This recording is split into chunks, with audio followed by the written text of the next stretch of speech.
অনতিবিলম্বে দুদক পুনর্গঠনে প্রধানমন্ত্রীর দৃষ্টি আকর্ষণ করা হয়েছে বলে জানান টিআইবি নির্বাহী পরিচালক ডক্টর ইফতেখারুজ্জামান। সচিবালয়ে প্রধানমন্ত্রী তারেক রহমানের সাথে বৈঠক শেষে সাংবাদিকদের কথা বলেন তিনি। সরকারের দুর্নীতি বিরোধী ইশতেহার বাস্তবায়ন নিয়ে প্রধানমন্ত্রীর সাথে আলোচনা হয়েছে জানিয়ে ডক্টর ইফতেখার বলেন, দুর্নীতি বিরুদ্ধে সরকারের অবস্থান স্পষ্ট। ইশতেহার বাস্তবায়ন প্রক্রিয়া নিয়ে সরকারকে কিছু পরামর্শ দিয়েছে টিআইবি। তিনি জানান, 2028 সালে দুর্নীতি বিরোধী আন্তর্জাতিক কনফারেন্সে বাংলাদেশে আয়োজনের জন্য প্রধানমন্ত্রী নীতিগতভাবে একমত হয়েছেন। এর আগে প্রধানমন্ত্রী তারেক রহমানের সাথে সাক্ষাৎ করেছেন বাংলাদেশ ওয়াকফ প্রশাসক শাফিজউদ্দিন আহমেদ। এ সময় উপস্থিত ছিলেন ধর্মমন্ত্রী শাহ মোফাজ্জল হোসেন কায়কোবাদ, সংসদ সদস্য শামীম কায়সার লিংকন এমপি এবং ধর্মসচিব মুন্সি আলাউদ্দিন আল আজাদ।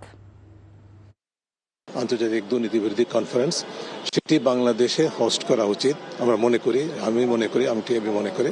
এবং এই প্রস্তাবটি নিয়ে আমি আজকে মাননীয় প্রধানমন্ত্রীর সাথে কথা বলেছি। তিনি এক বাক্যে আমার সাথে সম্মত হয়েছেন যে তিনি নীতিগতভাবে একমত, এবং সরকার যদি মন্ত্রিপরিষদ যদি সম্মত হয় তাহলে সেটির সম্ভাবনা আছে যে বাংলাদেশ চেষ্টা করবে এই সম্মেলনটি বাংলাদেশে হোস্ট করার জন্য।